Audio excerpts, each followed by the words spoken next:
अब next exercise में AP के क्वेश्चन सॉल्व करना है अपने को। तो एपी देखो क्या है, एपी के क्या क्वेश्चन है, the fourth term of an AP, कौन सा टर्म बोल रहा, फोर्थ टर्म। तो ए फोर होता फोर्थ टर्म, बराबर है, इज इक्वल टू 3 टाइम्स, क्या बोला उसने, is equal to 3 times the first term, first term ये मानते अपन। तो fourth term is equal to 3 times the third term, बराबर। आगे 3 times is first term and the seventh term, सातवें टर्म की बात कर रहा हूं। अब बोल रहा सेवेंथ टर्म, तो seventh term A7, seventh term बोल रहा exceeds twice the third term by 1, second term exceed twice the third term by 1। तो 2, अपना जो आपका थर्ड टर्म है, देखो इधर ध्यान, वो क्या बोल रहा, seven term exceeds twice the third term by 1, तो seven term exceeds twice the third term, और कैसे, 1 से, ठीक है, 1 से समझ में आ गया, एक्सीड मतलब प्लस करना पड़ता है ना, और ट्वाइस मतलब मल्टीप्लाई करना पड़ेगा, ठीक है ना। तो A7 is equal to 2A3+1, समझ में आया, ये लिखा हुआ जो स्टेटमेंट है उसको कन्वर्ट करें हमने, सेवन टर्म एक्सीड्स मतलब ज्यादा है, किस मतलब कितने से, ट्वाइस द थर्ड टर्म से, तो 2 टाइम्स A3 ले लिए बाय 1, मतलब 2A3+1, समझ में आया, क्लियर हुआ स्टेटमेंट। अब आगे समझ गए ना यहाँ तक कि सबको। अब आगे find the term and the common difference, ठीक है, फाइंड द फर्स्ट टर्म रहेगा वो, फाइंड द टर्म मतलब फर्स्ट टर्म होगा वो, and the common difference, term बोले तो कोई ना कोई टर्म होना ना, तो फर्स्ट टर्म लिखा होगा वहां, टाइप नहीं हुआ शायद, ठीक है। तो A4 क्या होता, क्या वैसे A4, A+3D is equal to कितना आ गया, 3A+3D इज इक्वल टू 3 आ गया, यहां तक ये क्लियर हो गया, ठीक है। फोर्थ टर्म आपका होता है A+3D, तो A+3D आ गया 3A के इक्वल, बराबर। तो अगर मैंने A को एक जगह लिया तो कितना हो जाएगा, 2A is equal to 3D, तो ये हो गया 3D is equal to 2A, बराबर हो गया। ये एक इक्वेशन बना लेते, इसको 1 लिख लेते। अब यहां से एक इक्वेशन बनाएंगे, A7 मतलब कितना होता है, A+6D is equal to twice of A3, कितना होता है, A+2D प्लस 1, तो यहां से भी अपन बना लेते एक इक्वेशन, ये हो जाएगा 2A+4D+1, A+6D, तो एक जगह ला लो, तो ये हो जाएगा आपका 2A और A माइनस कर देंगे तो A बचेगा, और -2D बचेगा, और -1 आ जाएगा, बराबर है। इधर उधर लेके गया देख लो, 6D, ये A इधर आया तो 2A माइनस A हो गया, 4D -6D हुआ तो कितना हो गया, -2D, +1 को उधर लेके चले गया, तो ये इक्वेशन 2 बन गई, इक्वेशन क्या बन गई, 2, है ना। अब इक्वेशन 1 और 2 को आप सॉल्व कर सकते हैं, या इसको और थोड़ा सा मॉडिफाई करके इक्वेशन बना लो, कैसे, 2A-3D इज इक्वल टू 0, तो इसको इक्वेशन 1 पकड़ लो।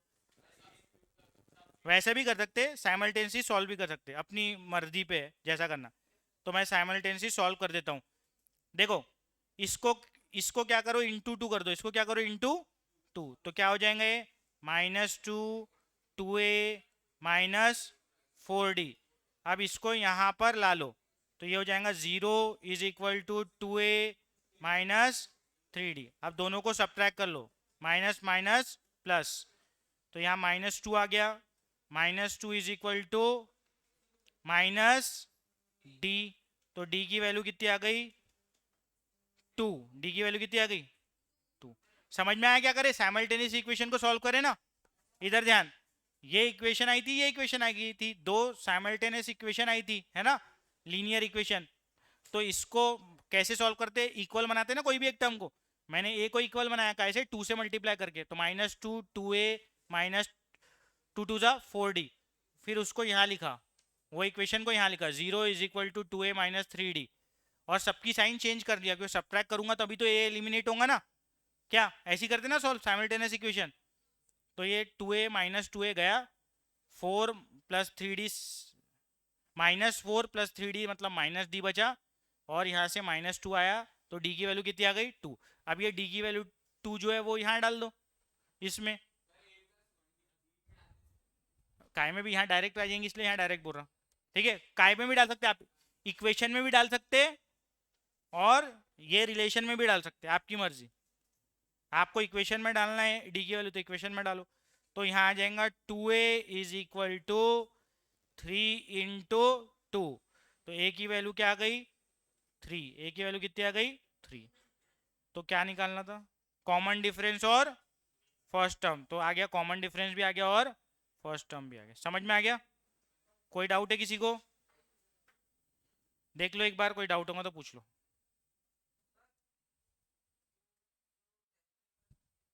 हाँ दे दूंगा। ठीक है, हाँ मालूम है मेरे को।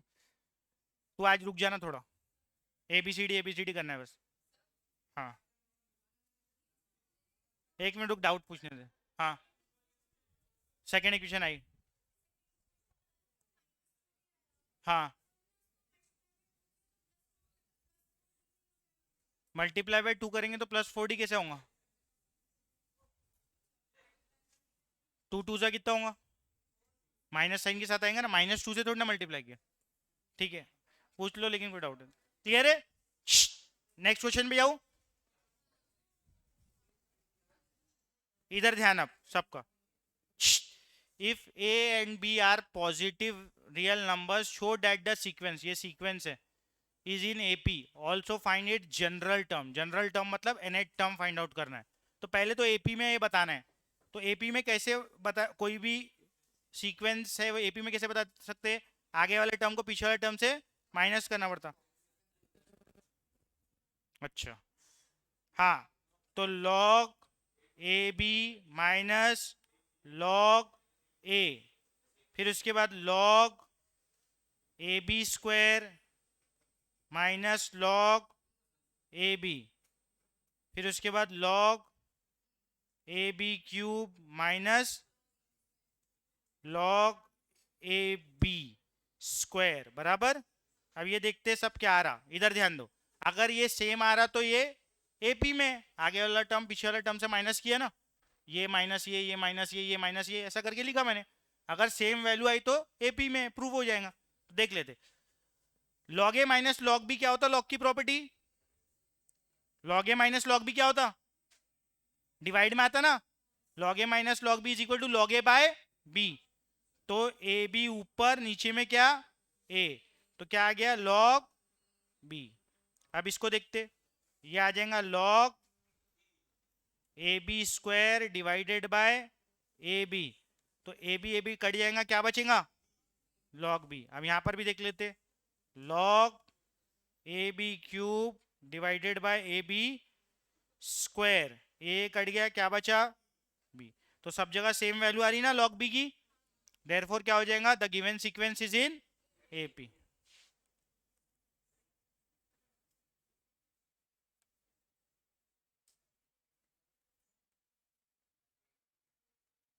ये ऐसा लिखना, as the difference between the consecutive terms is same therefore the given sequence is an AP।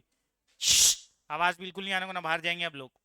हाँ, AP में आगे आप जनरल टर्म फाइंड आउट करना है, उसका क्या फाइंड आउट करना है, जनरल टर्म मतलब nth टर्म, जनरल टर्म मतलब nth टर्म। तो nth टर्म का फॉर्मूला क्या होता, an = a plus n-1 d बराबर। तो एक मतलब फर्स्ट टर्म, फर्स्ट टर्म क्या है आपका log A ना रे, फर्स्ट टर्म क्या है log A। कॉमन डिफरेंस क्या है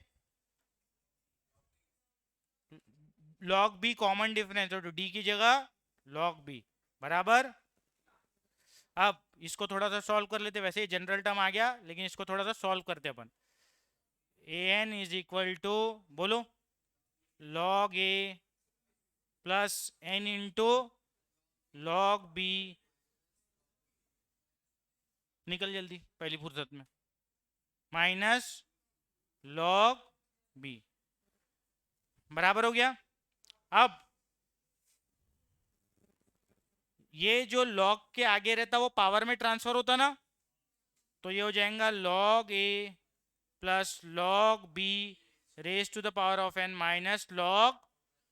अब लॉग की प्रॉपर्टी लगाओ, लॉग लॉग में क्या होता, प्लस में मल्टीप्लाई होता, माइनस में डिवाइड, तो एक लॉग आ जाएगा, प्लस में हो जाएगा मल्टीप्लाई, मतलब a into B raise to the power of n divided by B, divided by B, क्योंकि माइनस वाला कहाँ जाता, डिवाइड में, माइनस वाला कहाँ जाता, डिवाइड में। समझ में आ गया? तो इस तरीके से हुआ।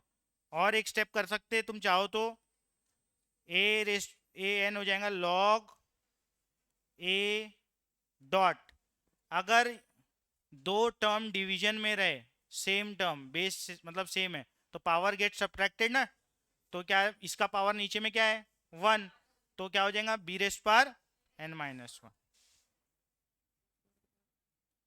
तो ये आ गया जनरल टर्म, क्या आ गया, एन एट टर्म को जनरल टर्म बोलते हैं। अब जनरल टर्म का मतलब क्या होता है, इसमें एन की वैल्यू डालने पे हमको आंसर मिलना चाहिए, पहले टर्म का, दूसरे टर्म का, तीसरे टर्म का, तो डाल के चेक कर लो सही निकाले कि नहीं अपन ने। एन की वैल्यू 1 डालो, क्या हो जाएगा B raised power 1 minus 1 0, B raised power 0 क्या होता 1, तो लॉग ए आ गया, लॉग ए फर्स्ट टर्म था ना अपना, सब टर्म आते जाएंगे, 2 डालोगे तो सेकंड टर्म आ जाएगा, 3 डालोगे तो थर्ड टर्म आ जाएगा। समझ में आ गया? कोई डाउट? लॉग की क्या प्रॉपर्टी है, माइनस रहा तो डिवाइड, प्लस रहा तो मल्टीप्लाई, और जो आगे रहा वो कहाँ जाता, पावर में। ठीक है ना, क्लियर है? कोई डाउट है किसी को? आगे जाए, ले छाप, क्या रे, ध्यान दिया?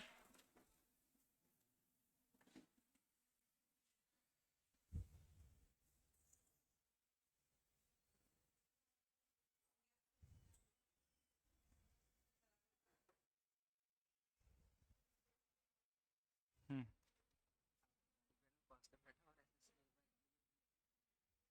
मना कर क्या उसको?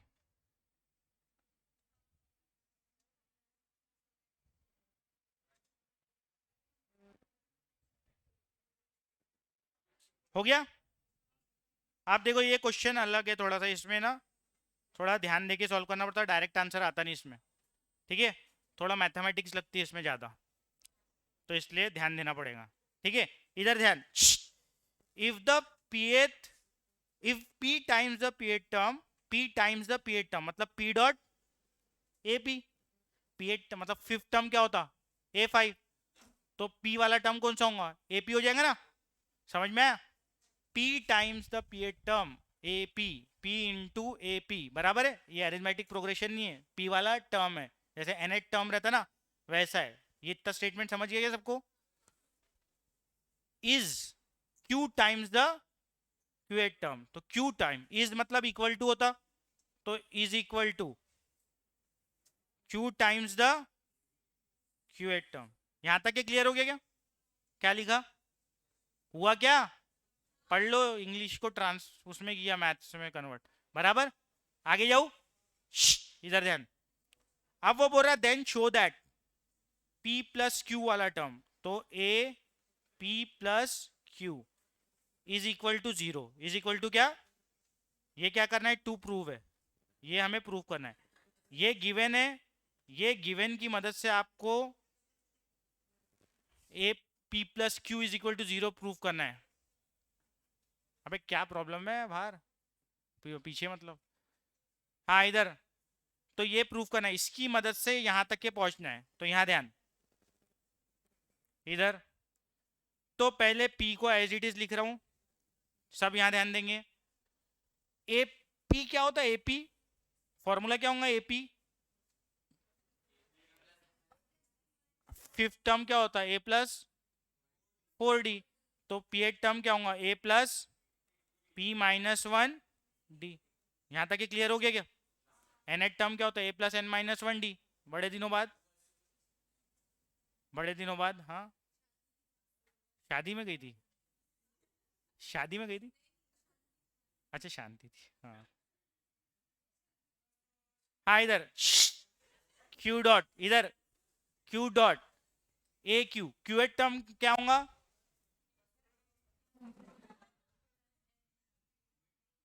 क्या बोला तूने?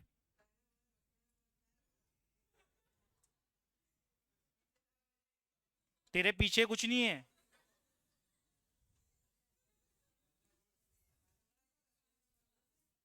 ए plus Q minus one D, ठीक है। एन एट टर्म का फॉर्मूला जैसे लगाते हैं वैसे क्यू एट टर्म का और पी एट टर्म का फॉर्मूला लगा दिए। अब यहाँ ध्यान, इधर सब ध्यान दो। अब पी को मल्टीप्लाई करेंगे और क्यू को मल्टीप्लाई करेंगे, बराबर स्टेप देखो एक एक। ए पी प्लस पी इधर मल्टीप्लाई हुआ तो दोनों को मल्टीप्लाई होता है ना पी, तो P into P minus one D. वैसे क्यू के लिए करो, A Q plus Q into Q minus one D. यहां तक के सबको समझ गया ना? कोई डाउट है कि यहां तक के तो पूछ लो। क्लियर है यहां तक के पूरा? अब यहां ध्यान, इधर ध्यान, पी मल्टीप्लाई कर दिया अंदर पूरा, क्यू मल्टीप्लाई कर दिया अंदर। ए बॉडी दे रे, हाँ ठीक है। क्लियर हो गया यहां तक के? अब आगे, हाँ बोल। कौन सा पी? ये ए इंटू पी क्या होता? अबे ए इंटू पी क्या हो जाएगा? पी इंटू ए। हाँ तो पा लिखिए ए पी लिखे की बात है ना? इधर ध्यान, अब इधर देखो, ये A P as it is, A P as it is plus ये पी अंदर में ब्रैकेट के मल्टीप्लाई कर रहा, तो क्या मिलेगा? P square minus P into D. ये आ जाएगा ए क्यू, हाँ plus Q square minus Q D के साथ, क्या? Q square minus Q. यहां तक के क्लियर है? ठीक है। कुछ क्या उड़ा रहा, क्या उड़ा रहा? प्रॉब्लम ही उड़ जाएगा।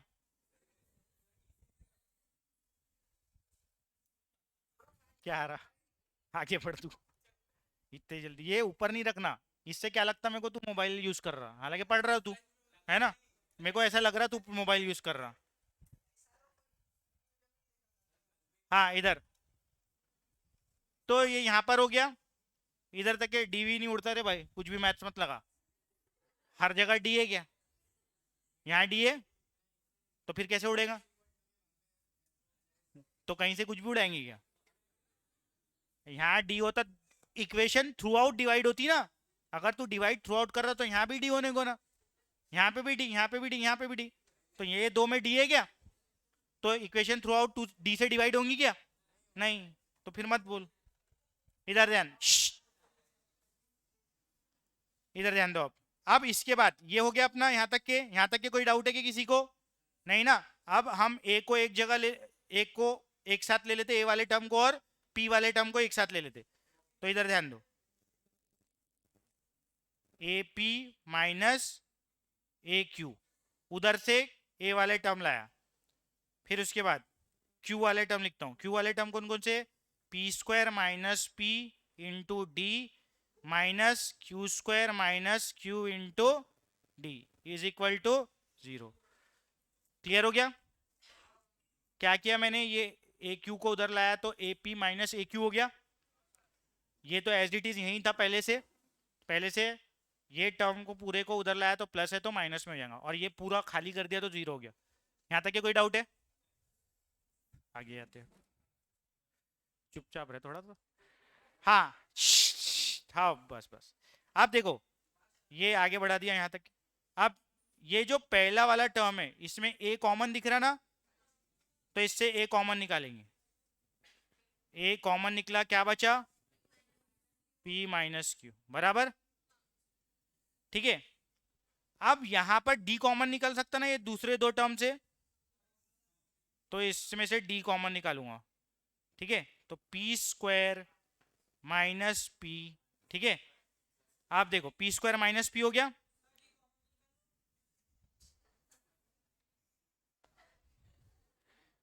क्यू स्क्वायर माइनस क्यू हो गया, हो गया रे? हाँ, P square minus P minus Q square minus Q और बाहर डी कॉमन। क्लियर है? तो निकल गया डी कॉमन। अब यहां पर देखो, अच्छे देखो, अंदर में प्लस माइनस में चीजें है ना, P square minus P minus Q square minus Q. तो अंदर में अगर प्लस माइनस में चीजें रही तो जैसे 2 - 3 लिखा है तो -3 + 2 भी लिख सकता ना उसको, कोई फर्क पड़ता क्या? तो मैं क्या करूंगा, पी स्क्वायर स्क्वायर वाले टर्म को एक साथ लाऊंगा। क्या करूंगा? स्क्वायर वाले टर्म्स को एक साथ लिखूंगा। रुक जा, जैसे करने दे। हाँ, किसने बोला अलग अलग एपी है? कहाँ दिया है बताओ? अरे टर्म है, टर्म, एक एपी के अलग अलग टर्म। जैसे फिफ्थ टर्म होता, इसके पहले वाला क्वेश्चन था, दिया हुआ था 3 टाइम्स, ये दोनों अलग अलग एपी दिया, एक ही एपी के अलग अलग टर्म दिया था। वैसे ही एक ही एपी का पी8 टर्म दिया है और क्यू8 टर्म दिया है। ठीक है? हाँ, इधर इधर इधर देखो, ए पी माइनस क्यू, इधर ध्यान दो। अब मैं लिख रहा हूं स्क्वायर वाले टर्म को एक साथ, तो क्या हो जाएगा? P square minus Q square. इधर ध्यान दो, आप देखो, इधर ध्यान दो, P square minus Q square को साथ में लिख दिया मैंने। ठीक है? उसके बाद ये माइनस पी बचा और क्या बचा? प्लस क्यू बचा। क्या बचा? प्लस क्यू बचा। माइनस माइनस क्या होता? Plus. D is equal to, clear हो गया?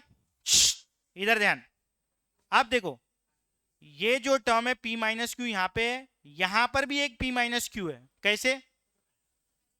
आइडेंटिटी लगती ना, ए स्क्वायर माइनस बी स्क्वायर क्या होता? ए माइनस बी ए प्लस बी। तो यहां p minus Q into P plus Q है, और यहां पर भी p माइनस क्यू ला सकता हूं मैं। कैसे? माइनस साइन को अगर कॉमन निकाल लूं तो ये क्या बचेगा यहाँ? p minus Q. तो हर जगह से p माइनस क्यू कॉमन निकल जाएगा, हर जगह से p माइनस क्यू कॉमन निकल जाएगा। तो इधर देखो, a into P minus Q plus P square minus Q square. इसको लिख दूं क्या समझने के लिए तुम्हारे? इसको लिख दे रहा हूं p plus Q into P minus Q. अब देखो, हाँ p है वो, ठीक है, बोला तो पीच ना, p माइनस क्यू। इधर इधर, अब माइनस साइन कॉमन निकाल रहा तो क्या बचेगा? p minus Q, bracket close, D. हाँ,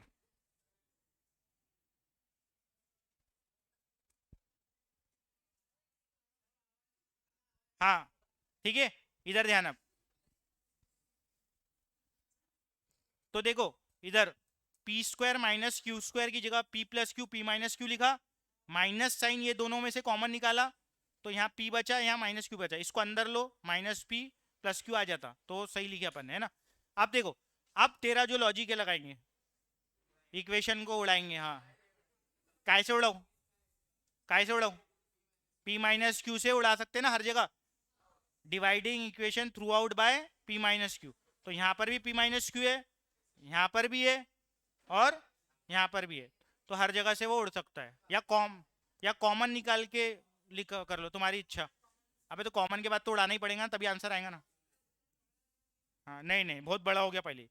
हाँ, तो यहाँ ए बचेगा सिर्फ प्लस, यहाँ क्या बचेगा? p plus Q.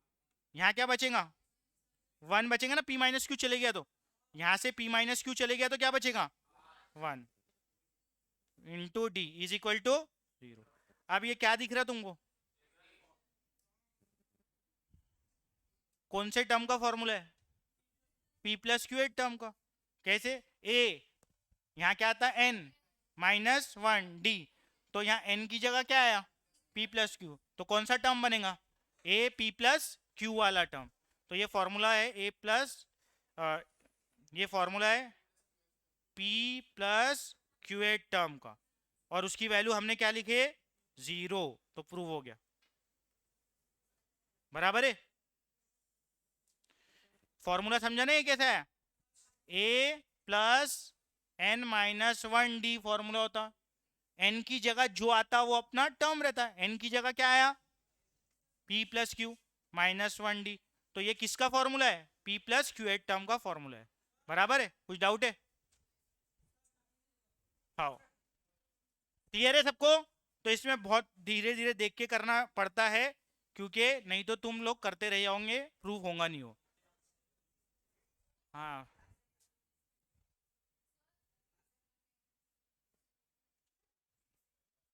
हाँ, 2-3 दिन से लगी नहीं ना तुम्हारी। मैं नहीं डालता। चुप रहे। हाँ, मैं नहीं डालता। वो तू लिख के देता है ना, वैसे तो बोला चुप रहे उसको। तू लिख के देता, वही अटेंडेंस वहाँ लगती, तूने लिख के नहीं दिया होगा कल। कल का चेक करता हूँ मैं, है क्या?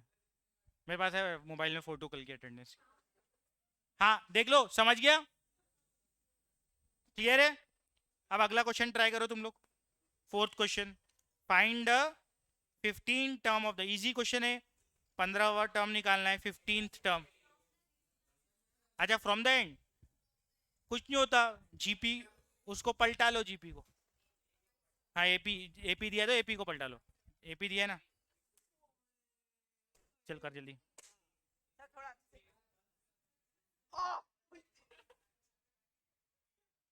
हाँ चलो करो, नेक्स्ट करो। अभी मैंने क्वेश्चन नहीं देखा, रुको देखता हूँ। जो भी कर रहा, आखिरी टर्म 130 है, उसके पहले क्या आएगा? माइनस हो क्या आएगा? देख, मालूम नहीं मेरे को, देखना पड़ेगा। हाँ, कौन सा वाला? ये तो ऐसे ही आएगा ना। हाँ हाँ, मैं रुकना, मैं देखता ना इधर। हाँ इधर, फोर्थ वाला। पीडीएफ भेजता तेरे को स्पेशली। हाँ हाँ, 7 इधर देखो, 7 10 13 डॉट डॉट डॉट, कहाँ जा रहा? 1। हमको 15 टर्म फाइंड करना है फ्रॉम द एंड। तो देखो जीपी को देखो, यहां से यहाँ कॉमन डिफरेंस निकालो, कितना है? डी कितना है फॉर दिस? 3 है। Is it clear? आप देखो, सुनो मेरी बात। 10 - 7 करो तो 3 आता ना। अब इधर देखो अच्छे से, अगर मैं इसको उल्टा लिखूं, 13 10 लिखूं, 13 और 10 लिखूं, तो थर्ड, तो फिर डी क्या आएगा? -3 आएगा, क्योंकि अब क्या करना पड़ेगा? 10 - 13 करना पड़ेगा। तो क्या आ जाएगा? -3। मैं जीपी को, एपी को क्या कर रहा हूँ? उल्टा लिख रहा हूँ। तो उल्टा लिखने पे क्या होता है, जो डी की साइन है वो रिवर्स हो जाती। देख लो, 13 10 7 को अगर उल्टा करके लिखा तो क्या आएगा? 13 - 10 -3, 10 - 7 -3, डी क्या आएगा? -3। हाँ, तो हम उल्टा करके लिख रहे, 130, 131 के पहले क्या आएगा? 120, मतलब बाद में क्या आएगा? 127, फिर क्या आएगा? 124, फिर क्या आएगा? 121, एंड सो ऑन। आखिरी टर्म क्या रहेगा? 7। अब हमको पूछा फ्रॉम द एंड, तो मैंने उल्टी कर दिया जीपी को। अब निकाल लो फ्रॉम द, ए एन के फॉर्मूले में 15 डाल लो। तो यह D is equal to -3, A plus 14 D. A कितना है मेरा? 130 प्लस 14 इंटू -3, तो ए 15 आ गया मेरा। कितना गया? 88। समझ में आया? अगर आखिरी से टर्म निकालना है तो जीपी को उल्टा कर दो, जितना ओरिजिनल, ओरिजिनल एपी में, सॉरी, एपी, अगर आपको आखिरी से टर्म निकालना है तो उल्टा कर दो एपी को, और जो डी पहले आ रहा था ओरिजिनल एपी का, अब जो डी आएगा वो माइनस में आएगा। पहले 3 आ रहा था, अब क्या आएगा? -3। तो मैंने उल्टी करके लिखा, है ना? उसके बाद यहां से 15 टर्म फाइंड आउट किया, तो पीछे से 15 टर्म हो गया। हाँ,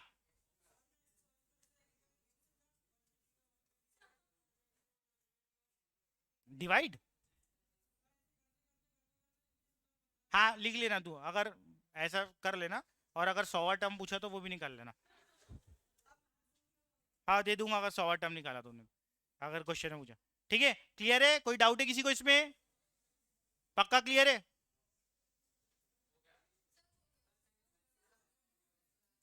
find the sum of n terms of a AP whose k term is 5k plus 1।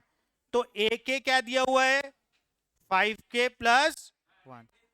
तो A1 क्या हो जाएगा 5 इंटू 1+1, तो ये हो गया 6। A2 कितना हो जाएगा 5 इंटू 2+1, 11। इससे D मिलेगा, D कितना हो जाएगा 11 माइनस 6, तो 5 D मिल गया। A की वैल्यू 6, हमको क्या निकालना है सम ऑफ n टर्म्स। तो सम ऑफ n टर्म्स के लिए फॉर्मूला याद हो ना, सम ऑफ n टर्म्स का क्या लगता formula some of n terms का, n/2 2a plus n-1 d। ठीक है, तो n टर्म्स में n तो n ही रहेगा, डिवाइडेड बाय 2। a की वैल्यू कितनी निकाले थे 6, प्लस n तो n ही रहेगा, d की वैल्यू कितनी निकाले थे 5। अब इसको सॉल्व करेंगे तो Sn मिल जाएगा। तो n/2 12, बोलो 12 प्लस 5n-5, तो ये आ गया n/2। 12 माइनस 5 कितना बचा 5n माइनस प्लस 7, ये आ गया Sn। क्या बोल रहा,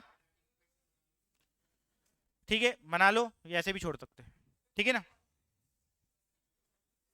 5n² प्लस 7n/2 भी आंसर लिख सकते हैं, ऐसा भी लिख सकते हैं।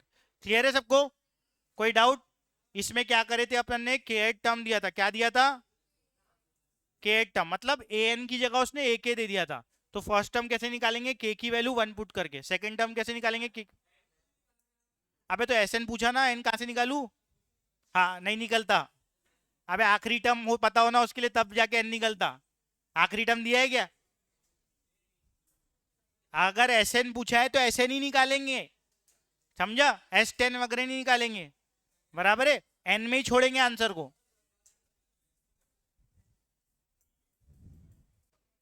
ठीक है, तो अटेंडेंस दो,